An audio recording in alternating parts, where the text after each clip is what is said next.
Mr. Douglas Fu.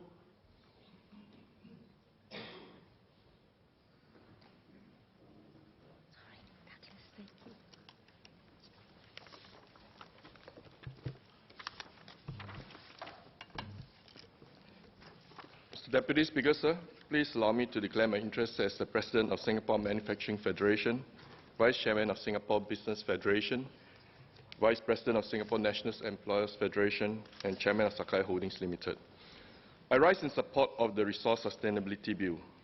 The Resource Sustainability Bill seeks to better manage three critical waste streams: electrical and electronic waste, packaging waste including plastics, and food waste.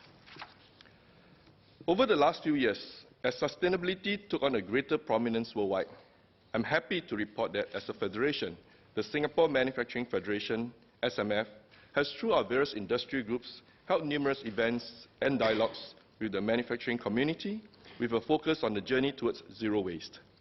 In fact, the SMF has a function committee set up to advocate good practices, especially in the fields of health, safety, security, and environment. One of the cross-industry collaborative examples, which I'm proud to share, is that for the first time, the Packaging Industry Group and the Food and Beverage Industry Group jointly held the annual Packaging Council of Singapore conference titled Journey Towards Zero Waste. However, while trade associations and chambers such as the SMF continue to champion the need for environmental awareness and conservation, it is clear that there are some speed humps which we must address preliminarily. These take the form of the following: business priorities and increasing cost, support for the required reporting processes, and thirdly, education, outreach, and enforcement. Mr. Deputy Speaker, sir, please allow me now to move into each of the three areas of waste identified by this bill and share with this House pertinent views from the industry players in the three sectors. Under the bill, e-waste, which encompasses electrical and electronic consumer equipment, large-scale producers are required to fund a Producer Responsibility Organization, PRO, which will be responsible for organizing e-waste collection and recycling. This move brings Singapore on par with the numerous similar collection and recycling initiatives worldwide, including Japan's Home Appliance Recycling Law, the EU's Waste, Electrical and Electronic Equipment Directive, WEEE Directive, the US state recycling laws on waste, electrical and electronic equipment. Many MNCs have taken it upon themselves to include waste management into their business strategy as part of their sustainability responsibilities.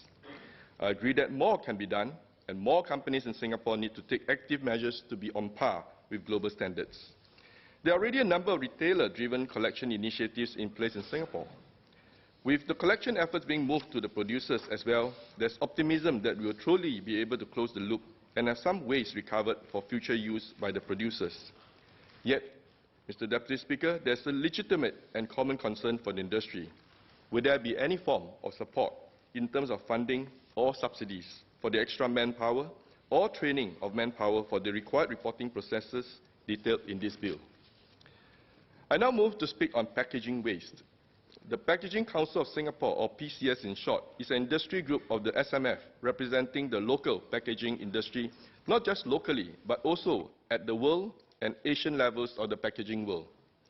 Since 5 years ago, the PCS has been organizing an annual Star Awards to recognize outstanding packaging innovations, some of which have also won international acclaim.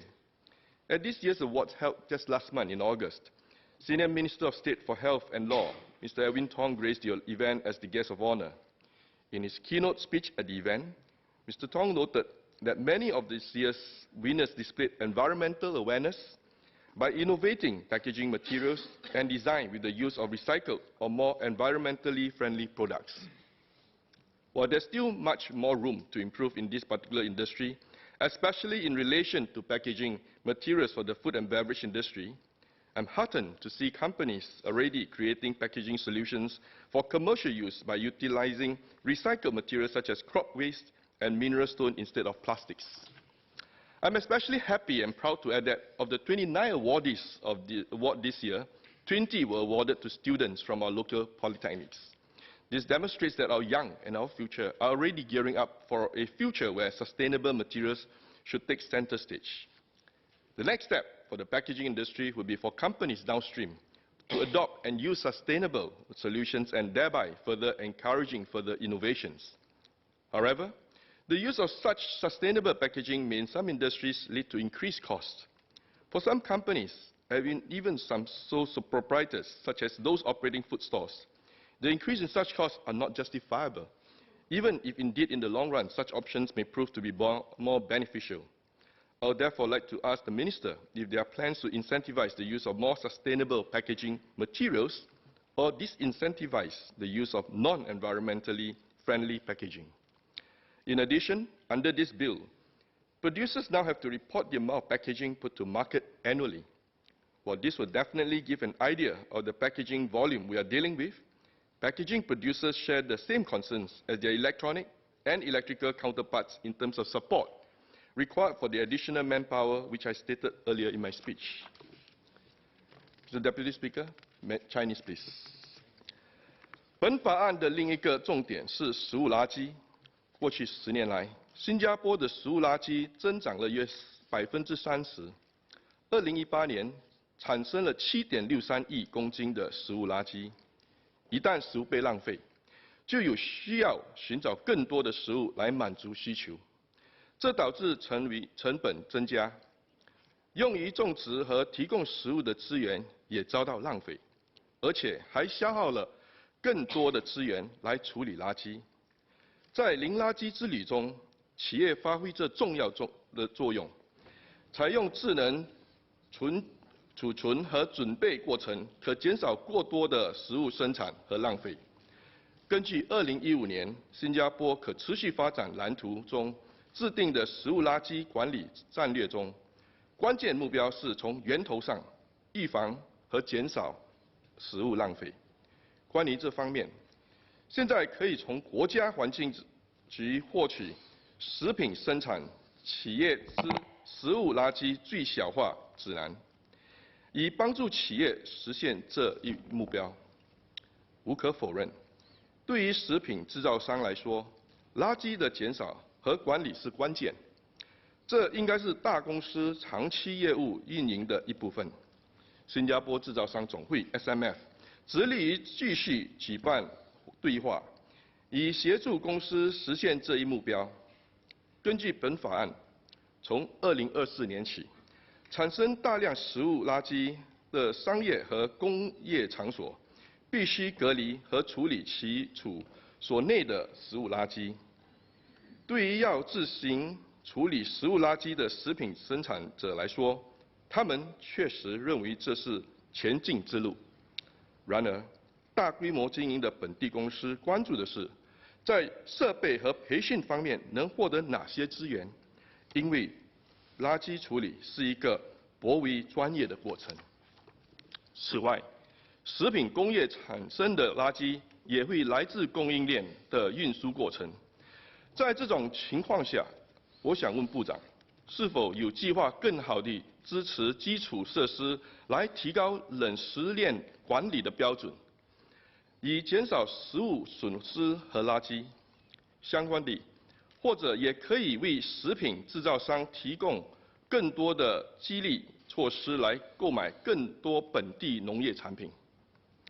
议长先生，在添于此，很显然，业内人士特别关注的是，他们在可持续发展之旅中立即会面临的成本和资源增长问题。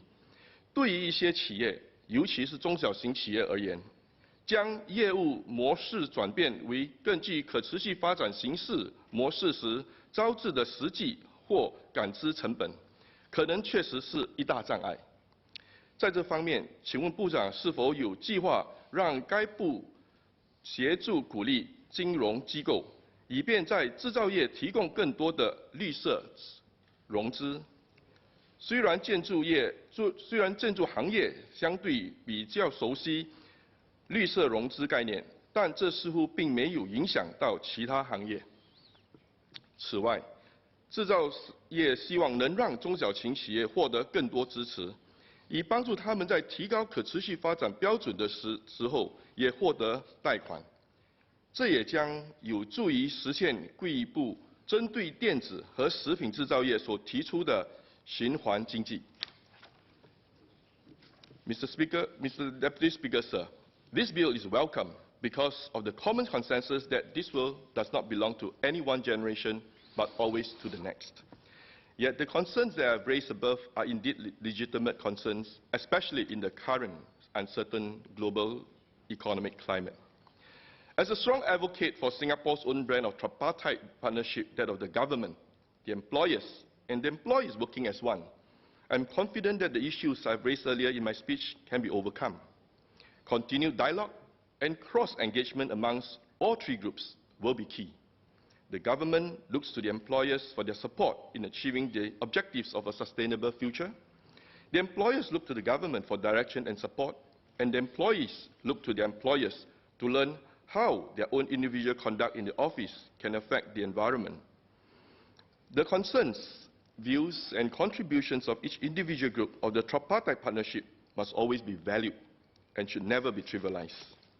As a trade association, the Singapore Manufacturing Federation, SMF, has already been working closely with the Singapore Environment Council, the SEC in short, on a couple of initiatives. The first is to help industries embed green culture and DNA by certifying them with the Eco Office mark, which helps employees in companies better understand the correlation between climate change and their behavioral attitudes in the workplace. Secondly, the SMF is also working with SEC to develop an eco-manufacturing certification label to ensure that environmental sustainability standards and capabilities are raised and embedded in companies. The eco-manufacturing initiatives will encourage companies to continue to set higher standards in sustainability. In concluding my speech, it is my heartfelt hope that with support from the Ministry, other trade associations and chambers will all come together and work together in achieving a better future for our next generations. Thank you.